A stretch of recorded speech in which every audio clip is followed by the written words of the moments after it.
warahmatullahi wabarakatuh. Terima kasih atas kesempatannya. Kami dari kelompok 10 akan mempresentasikan bab yaitu mengenai pasar modal. Perkenalkan, saya Erika Disha Fitri dengan NIM 2019-210008 akan mempresentasikan mengenai yang pertama adalah pengertian dari pasar modal. Jadi pasar modal adalah suatu tempat bertemunya para penjual dan pembeli untuk melakukan transaksi dalam rangka memperoleh modal.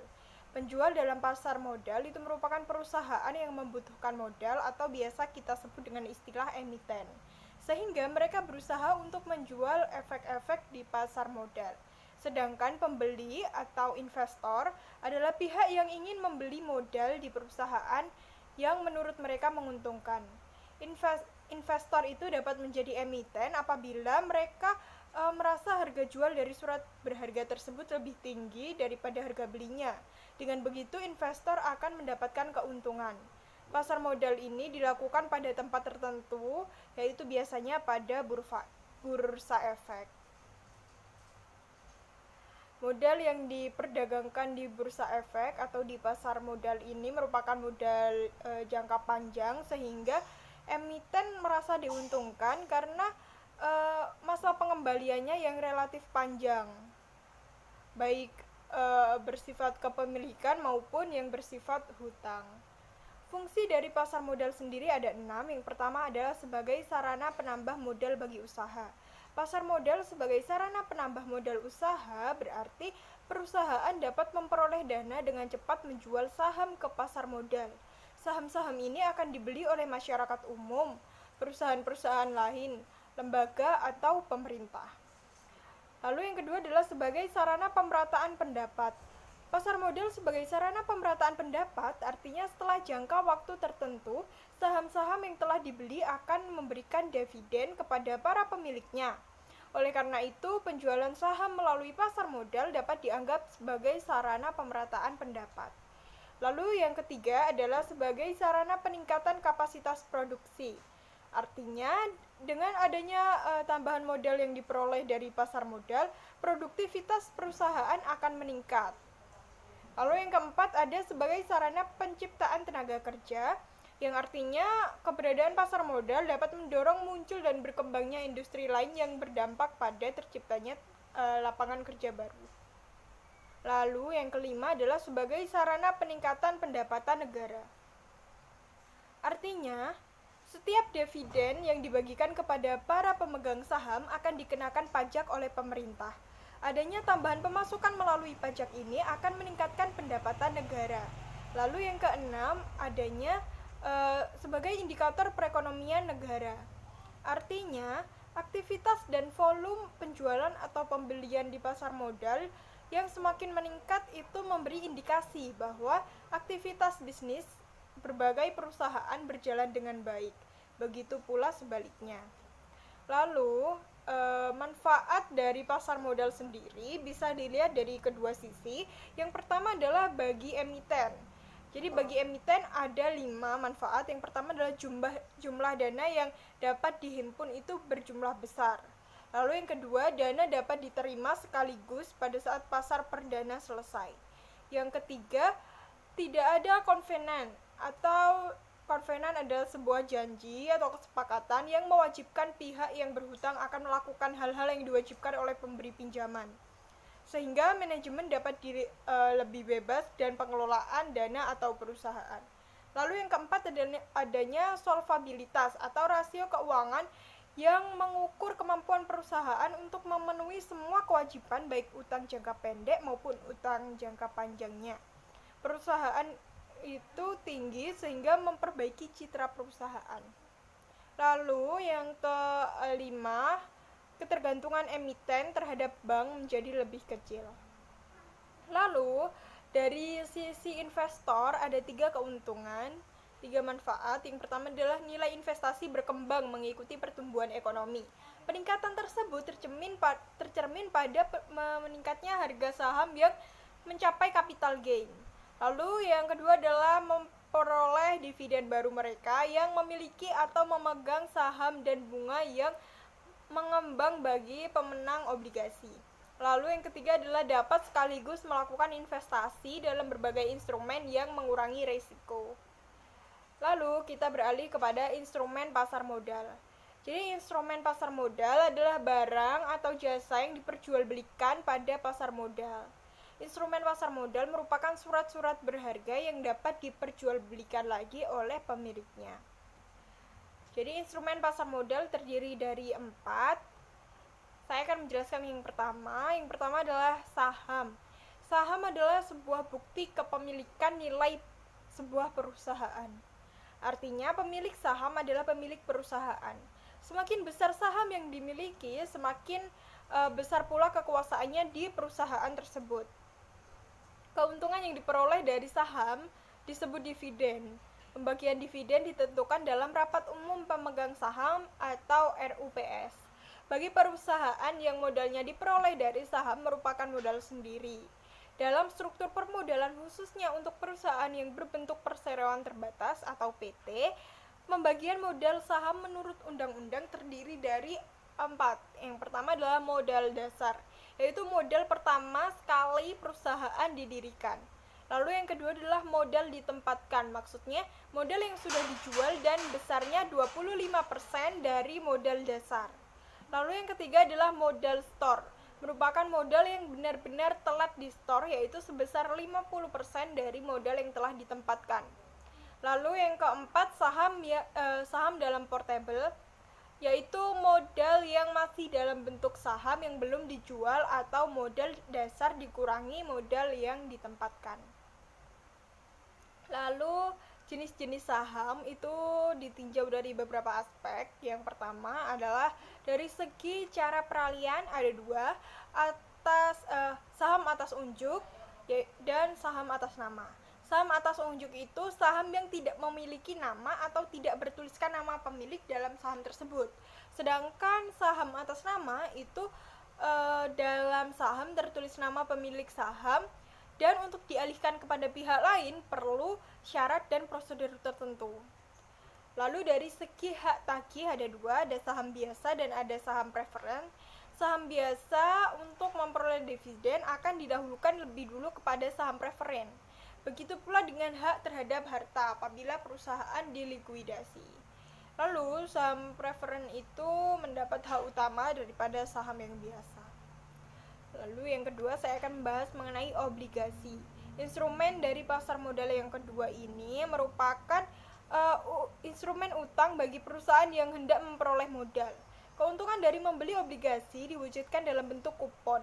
Obligasi tidak mempunyai hak terhadap manajemen dan kekayaan perusahaan. Artinya, perusahaan yang mengeluarkan obligasi hanya mengakui sebagai utang kepada pemegang obligasi sebesar obligasi yang dimilikinya. Oleh karena itu, dalam struktur modal perusahaan yang terlihat dalam neraca dimasukkan dalam modal asing atau utang jangka panjang. Utang ini akan dilunasi apabila sudah jatuh tempo. Obligasi yang dikeluarkan oleh emiten juga beragam, bergantung keinginan dari emiten. Nah, jenis-jenis obligasi seperti halnya saham dapat dilihat dari berbagai segi sebagai berikut. Yang pertama ditinjau dari segi peralihan ada 2, ada obligasi atas unjuk dan obligasi atas nama. Atas unjuk itu sama seperti saham tadi, tidak memiliki nama dalam obligasinya, sedangkan atas nama memiliki nama dalam obligasinya. Lalu dari segi jaminan ada obligasi dengan jaminan, dan yang kedua adalah obligasi tanpa jaminan. Jika obligasi dengan jaminan, obligasi yang dijamin dengan jaminan tersebut. Jenis obligasi ini antara lain obligasi dengan garansi, obligasi dengan jaminan harta, obligasi dengan jaminan efek, dan obligasi dengan jaminan peralatan. Sedangkan obligasi tanpa jaminan artinya obligasi yang diberikan hanya berbentuk kepercayaan semata, misalnya debenture bonds, yang merupakan obligasi yang diterbitkan pemerintah, dan subordinate bonds. Lalu yang ketiga ditinjau dari segi penetapan dan pembayaran bunga dan pokok ada 3, yaitu obligasi dengan bunga tetap, merupakan obligasi yang memberikan bunga secara tetap setiap periode tertentu, misalnya ada 16% per tahun. Lalu yang kedua adalah obligasi dengan bunga tidak tetap, merupakan obligasi yang yang memberikan bunga tidak tetap dan biasanya dikaitkan dengan suku bunga bank yang berlaku untuk periode tertentu. Lalu yang ketiga adalah obligasi tanpa bunga, yaitu obligasi yang tidak memberikan bunga kepada pemegangnya. Keuntungan dari obligasi ini diharapkan selisih nilai antara nilai pembelian dengan nilai pada saat jatuh tempo.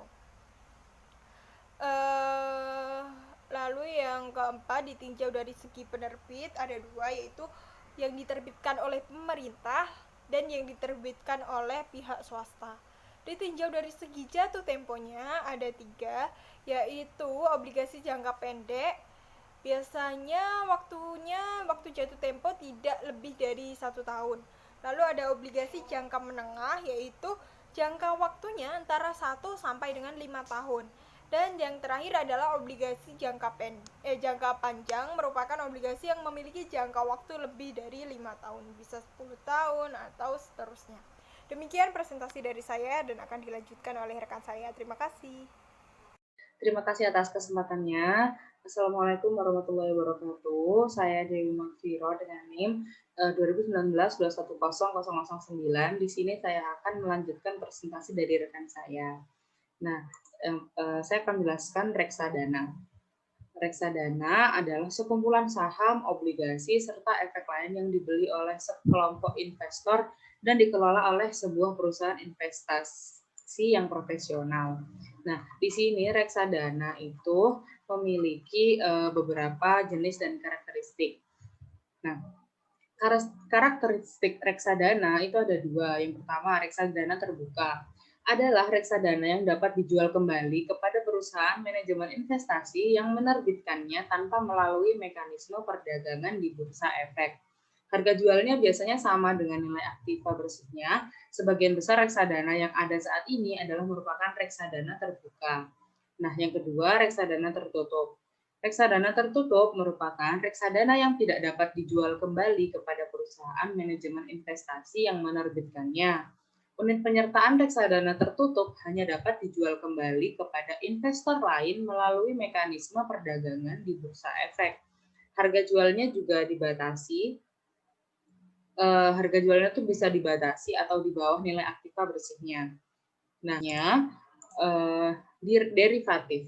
Derivatif yang terdapat di bursa efek adalah derivatif keuangan atau financial derivative, yang merupakan instrumen derivatif di mana variabel-variabel yang mendasarinya adalah instrumen-instrumen keuangan yang dapat berupa saham, obligasi, indeks saham, indeks obligasi, mata uang atau currency, tingkat suku bunga, dan instrumen-instrumen keuangan lainnya. Lalu, derivatif sendiri itu memiliki instrumen yang sering digunakan oleh para pelaku pasar atau pemodal dan perusahaan efek sebagai sarana untuk melakukan lindung nilai atau hedging atas portofolio yang mereka miliki. Beberapa jenis produk turunan yang diperdagangkan di Bursa Efek Indonesia itu antara lain IDX LQ 45 Futures, Indonesia Government Bond Futures, dan IDX 30 Futures. Lalu selanjutnya adalah pelaku pasar modal. Nah, pelaku pasar modal di sini terbagi menjadi dua. Yang pertama emitmen dan perusahaan publik, dan yang kedua adalah perusahaan efek. Pada emitmen dan perusahaan publik, perusahaan dapat menghimpun dana dari masyarakat dengan menjual atau menawarkan efek kepada publik. Perusahaan yang menjual atau menawarkan efek disebut emitmen. Kegiatan tersebut biasa disebut penawaran umum perdana, Initial Public Offering atau IPO atau go public, yang tata caranya diatur oleh Undang-Undang Pasar Modal dan peraturan pelaksanaannya.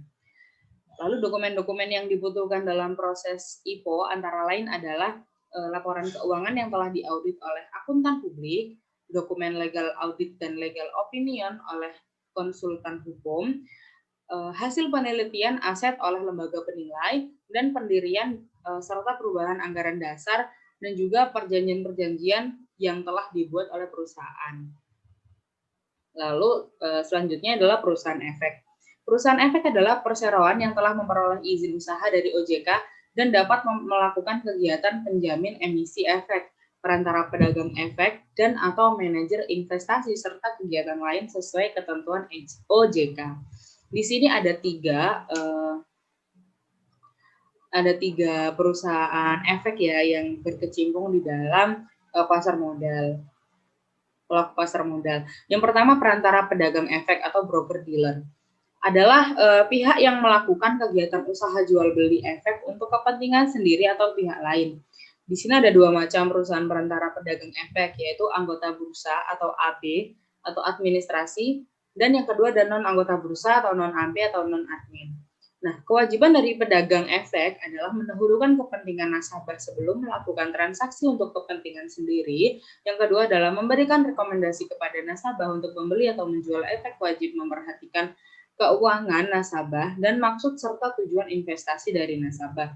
Yang ketiga, membubuhi jam, hari, dan tanggal atas semua pesanan nasabah pada formulir pemesanan. Lalu ada memberikan konfirmasi kepada nasabah sebelum berakhirnya hari bursa setelah dilakukan transaksi. Selanjutnya, menerbitkan tanda terima setelah menerima efek atau uang dari nasabah, menyelesaikan amanat jual atau beli dari pemberi amanat, menyediakan data dan informasi bagi kepentingan pemodal, dan yang terakhir adalah memberikan saran kepada para pemodal. Lalu yang kedua, dari pelaku pasar modal di sini ada penjamin emisi atau penjamin emisi efek atau underwriter.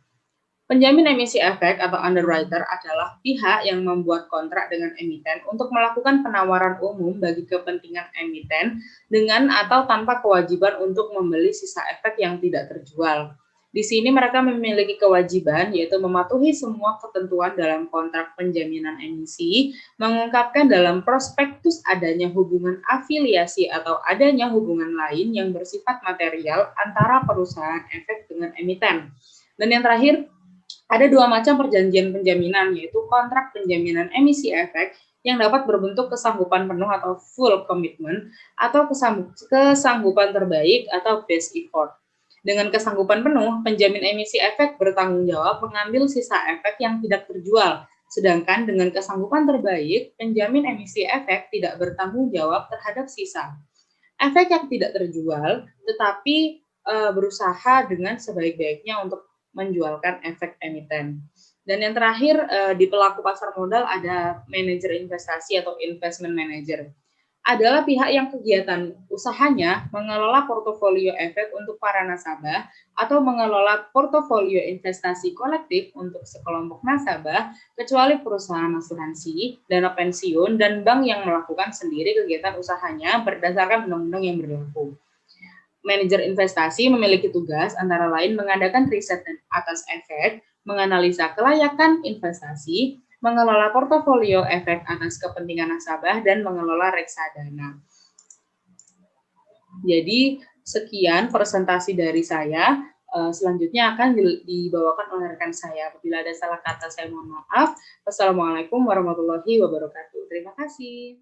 Assalamualaikum warahmatullahi wabarakatuh. Nama saya Infanta Faza Akbilridanti dengan NIM 2019-210-049.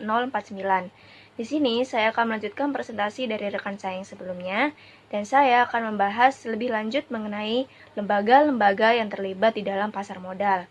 Nah, lembaga-lembaga yang terlibat di dalam pasar modal itu ada dua, yaitu lembaga pemerintah dan lembaga swasta. Untuk lembaga pemerintah sendiri, terbagi menjadi beberapa lembaga. Yang pertama ada Bapepam, namun tugas dari Bapepam ini telah digantikan oleh OJK. Kemudian yang kedua ada BKPM, yang ketiga ada Departemen Teknis, dan yang keempat adalah Departemen Kehakiman. Sementara untuk lembaga swasta ada notaris, ada juga konsultan keuangan atau akuntan, ada konsultan efek, ada konsultan hukum, dan ada juga penilai atau appraiser. Baik, saya akan menjelaskan lebih lanjut. Baik, sekarang saya akan menjelaskan mengenai lembaga-lembaga pemerintah yang terlibat di dalam pasar modal terlebih dahulu. Mohon maaf. Baik, yang pertama ada Bapepam. Nah, Bapepam ini adalah singkatan dari Badan Pelaksana Pasar Modal. Bapepam ini dibantu oleh lembaga keuangan, digabung menjadi Bapepam LK, yang tugasnya itu mengawasi jalannya pasar modal.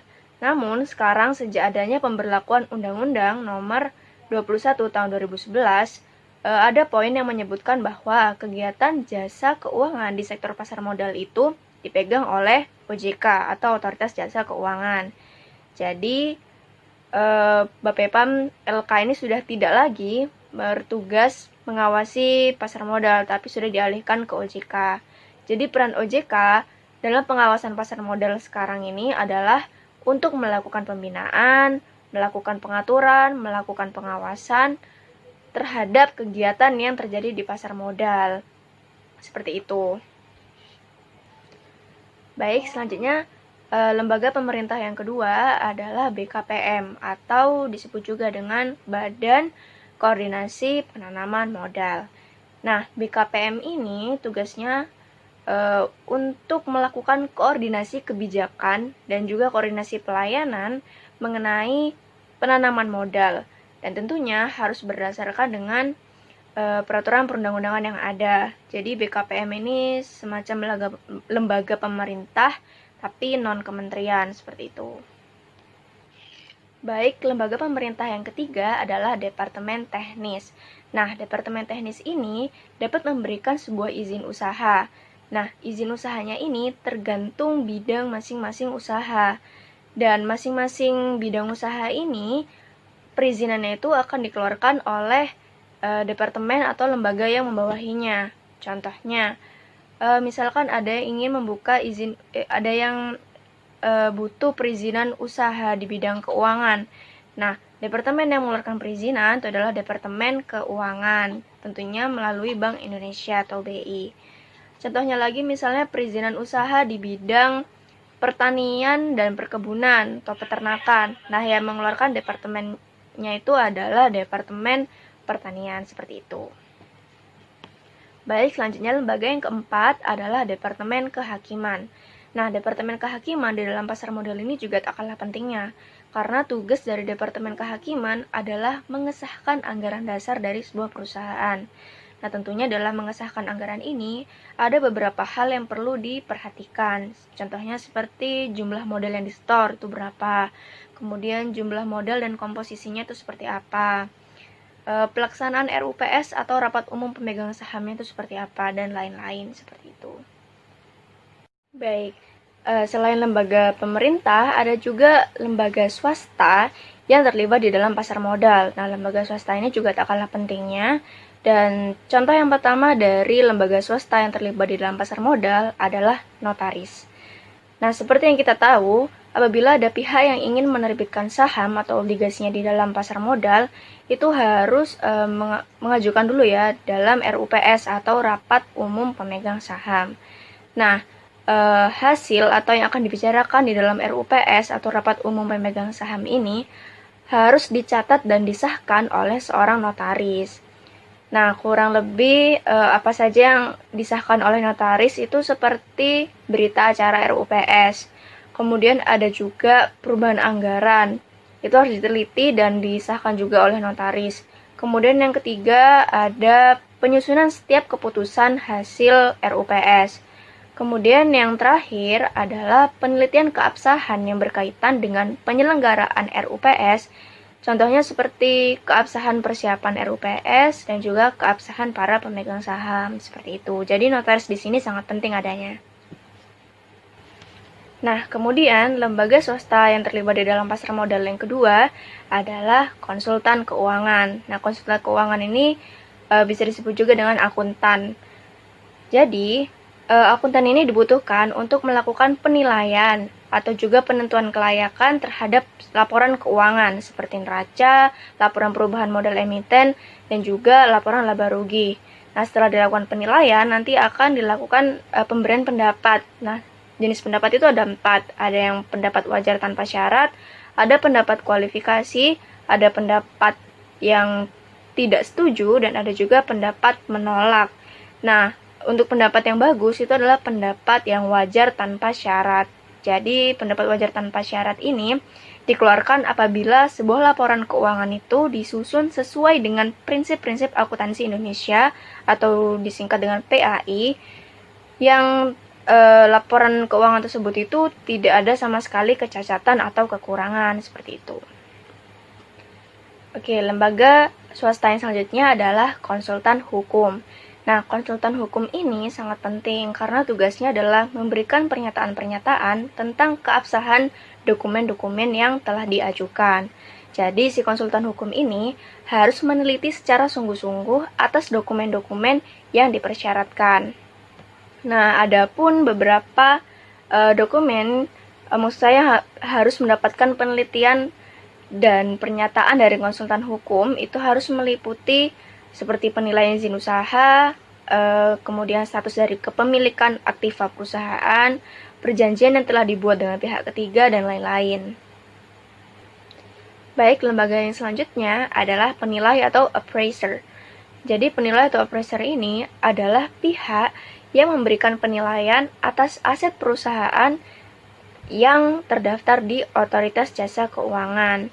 Nah, penilai ini sangat penting karena saat perusahaan melakukan go public, perusahaan dapat menunjuk penilai yang terdaftar di OJK untuk melakukan penilaian atas aset yang dimiliki oleh perusahaan. Jadi, si penilai ini akan menilai berapa sih nilai wajar sekarang ini. Kemudian setelah dilakukan revaluasi, nilai aktiva dapat diketahui secara jelas dan benar, seperti itu. Aktiva ini seperti tanah, bisa mesin, juga bisa gedung, mobil, dan aktiva lainnya, seperti itu. Dan lembaga swasta yang terakhir adalah konsultan efek. Nah, konsultan efek ini bertugas untuk memberikan pendapat tentang keuangan dan manajemen dari emiten. Nah, konsultan efek ini juga akan memberikan beberapa konsultasi tentang yang pertama itu jenis dana yang diperlukan. Kemudian, konsultan efek juga memberikan konsultasi mengenai pemilihan sumber dana yang diinginkan. Dan yang terakhir adalah struktur pemodalan yang tepat. Jadi, konsultasi efek ini sangat penting karena si konsultan efek ini akan memberikan konsultasi atau pendapat mengenai keuangan dan manajemen dari sebuah emiten. Baik, saya rasa cukup. Terima kasih dari saya. Assalamualaikum warahmatullahi wabarakatuh. Perkenalkan, nama saya Muhammad Sofyan Lukman dengan NIM 2019-210076. Di sini saya akan melanjutkan presentasi dari rekan-rekan saya, yaitu saya akan membahas tentang prosedur dan tahapan emisi dalam pasar modal. Bagi perusahaan yang akan melakukan emisi baik saham maupun obligasi di pasar modal, haruslah mencari persyaratan dan mekanisme yang berlaku dan telah ditetapkan di pasar modal. Di antara lain, tahapan-tahapan tersebut adalah yang pertama, ada tahapan persiapan. Tahapan persiapan ini adalah mengadakan rapat umum kepada pemegang saham terlebih dahulu, terus membahas dengan bahasan yang isinya dan tujuannya itu yang pertama, tujuannya mencari modal di pasar modal. Yang kedua, jenis modal yang ingin digunakan atau diinginkan. Yang ketiga, jumlah modal yang dibutuhkan. Yang keempat, dan hal-hal yang lain berkaitan dengan emisi. Tahapan yang kedua, ada penyampaian letter of intent.